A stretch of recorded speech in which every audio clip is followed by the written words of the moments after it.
Alors, comme chaque année, je propose en conseil municipal un amendement ou une réflexion sur la question de la carte scolaire. La carte scolaire, c'est très important. C'est un document que fournit la direction académique des services de l'éducation nationale aux maires et donc aux élus. On nous demande en conseil municipal, à l'ensemble des élus, de nous prononcer sur les ouvertures et les fermetures de classes.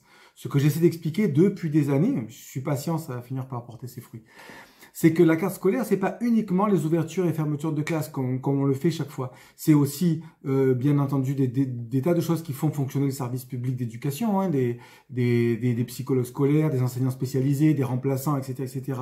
dont il faut que l'on dise ce que l'on pense du manque de remplaçants, du manque, etc. Mais aussi la carte scolaire, même si on ne considère que uniquement les ouvertures et fermetures de classe, c'est aussi ce que ne dit pas, ce que ne propose pas le DAZEN. Par exemple, si il ne propose pas d'ouverture à un endroit où nous, les élus, nous pensons qu'il faut une ouverture de classe, c'est le moment ou jamais de le signifier. C'est pourquoi de l'amendement que je propose, là, il est axé sur deux propositions. La première, c'est une ouverture de classe à l'école Canto-Perdrix à Martigues, à l'école maternelle Canto-Perdrix. À l'école maternelle Canto-Perdrix, la semaine dernière, je suis donc allé au rassemblement de soutien organisé par les parents d'élèves et ils nous disent que les enseignants aussi, les équipes enseignantes, et il y avait les syndicats aussi, la FSU était représentée, nous dit l'année prochaine, il y a déjà 31 élèves par classe en maternelle. En sachant que souvent l'été, il y en a de nouveaux qui s'inscrivent. 31 en maternelle.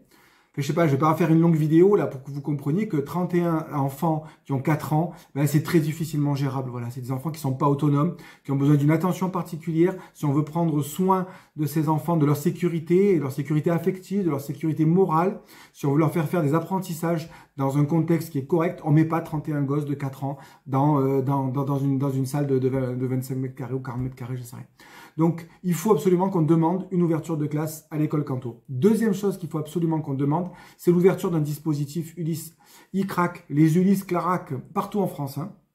L'école inclusive, elle a été faite au forceps, elle a été faite avec des bonnes intentions, hein, qui est celle de faire participer tous les élèves à la scolarité ordinaire, mais sans les moyens qui vont avec. Et donc, on se retrouve aujourd'hui avec des dispositifs Ulysse qui sont à 10, 11, 12.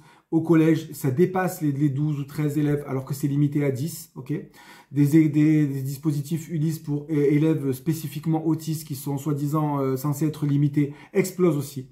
Et donc, sur la ville de Martigues, les Ulysse sont pleines. Elles sont pleines.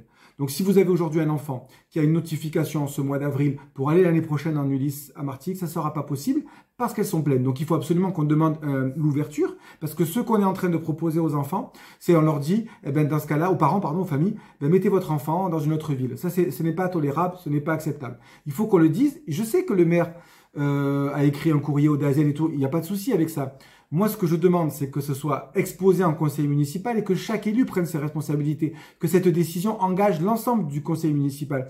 Moi, ça m'intéresse de savoir ce que pensent, par exemple, les élus qui, au conseil municipal, sont représentants de la Macronie, par exemple. Qu'est-ce qu'ils en disent quand ils font partie d'un conseil municipal, qui sont confrontés avec des citoyennes et des citoyens qui votent à gauche, à droite ou qui votent pas, et qui ont des enfants en situation de handicap qui ne peuvent pas mettre à l'école, qui ont des enfants de maternelle qui se retrouvent à 32 dans une classe. Qu'est-ce qu'ils disent les élus de la Macronie? Qu'est-ce qu'ils disent les élus de droite, de la droite sarkozyste qui a supprimé 70 000 postes dans l'éducation nationale, que la gauche n'a pas remplacé d'ailleurs? Qu'est-ce qu'ils disent ces élus-là? Moi, ça m'intéresse et c'est pour ça que j'ai proposé cet amendement qui a été rejeté, pas de suspense. Je vous spoil la fin, mais je vous laisse regarder quand même le débat qu'il y a eu en conseil municipal autour de cette délibération.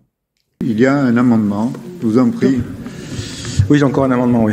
Non, mais c'est que ça allait à côté. Franchement, écoutez, on est là. Hein. C'est l'activité démocratique de l'Assemblée. D'autant que ça me semble quand même important de noter quelque chose. Je le dis chaque année, mais je le redis, c'est que la carte scolaire, c'est pas uniquement les ouvertures sèches de classe. Hein. Il y a aussi tout un tas de dispositifs qui font fonctionner l'éducation nationale, les remplaçants, par exemple, les psychologues scolaires, les enseignants spécialisés, qui comptent dans la mesure de carte scolaire et qui sont souvent un peu dans notre angle mort.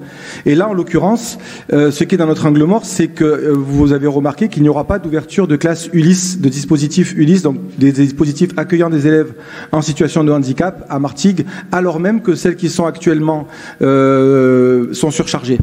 Donc les enfants qui sont aujourd'hui en grande section, en CP, en CE1 et qui ont des notifications pour l'année prochaine pour l'Ulysse, on va leur demander d'aller se scolariser à Châteauneuf, à Istres, et c'est des déplacements qui sont compliqués pour ces enfants-là. Nous devons demander demander aussi aujourd'hui une ouverture de dispositifs Ulysse, et même en vérité on devrait en demander deux, en demander un en collège aussi, parce que tous ces enfants, quand ils arrivent à l'âge, il y a 3 Ulysse en école primaire à Martigues, et quand ils arrivent à l'âge de 12 ans, ils doivent aller au collège où ils ont le droit d'être accueillis en tant qu'enfants en situation de handicap, et il n'y a qu'une seule Ulysse. Donc on comprend bien que mécaniquement, les enfants, ils disparaissent pas entre 12 et 13 ans, et ils s'évaporent pas. Donc il y a un problème structurel que je sais que vous le connaissez et que vous le partagez. Et la deuxième chose, c'est qu'il n'y a pas d'ouverture à la maternelle Canto-Perdrix. Or, là aussi, les effectifs sont très élevés, et s'ils risquent d'atteindre une trentaine l'année prochaine, un truc comme ça, moi qui suis, alors je fréquente pas les stades, les piscines et tout, c'est vrai, hein, mais par contre je fréquente les écoles, et du coup je sais bien que quand on a 24 élèves ou quand on en a 32 et qu'ils ont 4 ou 5 ans, c'est pas du tout pareil. Donc ma demande, c'est que on rajoute dans le corps de la délibération 2 fermetures de classe, 3 ouvertures de classe, 0 ouverture d'Ulysse, pour signifier que c'est pas normal. Et que dans le dernier paragraphe, nous rajoutions, mais la ville de Martigues demande une ouverture de classe en maternelle Canto-Perdrix, dont les effectifs à la rentrée seront très élevés. De plus, la ville de Martigues déplore qu'aucun dispositif Ulysse ne soit ouvert pour permettre l'accueil des élèves en situation de handicap de la commune dans une école de la commune. Je vous remercie. Alors, d'abord, cette délibération, elle doit répondre forcément à un courrier officiel qui nous a été fait au mois de février, c'est-à-dire on approuve ou on n'approuve pas, bien sûr, les ouvertures, les fermetures. Donc l'objet de la délibération, c'était uniquement ça. Ensuite, si tu as bien entendu, une vigilance sera portée quant à l'évolution des effectifs dans l'ensemble des écoles de la commune pour la prochaine rentrée. Et bien entendu, entre le courrier du 27 février et aujourd'hui, on a effectivement des écoles qui sont avec des effectifs importants. D'ailleurs, monsieur le maire a déjà fait un courrier pour demander. Donc on a réagi, et peut-être que dans un prochain conseil municipal, on pourra faire une motion dans ce sens. Voilà. D'ailleurs, j'ajoute que, bien sûr, vraiment, je ne fais qu'ajouter quelque chose. Il y a un rassemblement lundi devant l'école, voilà, à 16h, Canto-Perdrix, pour manifester toutes ces demandes que la ville prend en compte. Voilà. Donc, nous pensons qu'il n'y a pas lieu de proposer un amendement complémentaire à cette délibération. Donc, nous refuserons cet amendement. Si l'Assemblée n'a pas compris encore, depuis des mois, je pense qu'elle va finir par le comprendre, n'est-ce pas? Voilà. Donc, l'amendement, pour nous, est refusé. Et quant à la délibération initiale, évidemment, nous votons pour. Y a-t-il des votes contre, des abstentions? C'est adopté.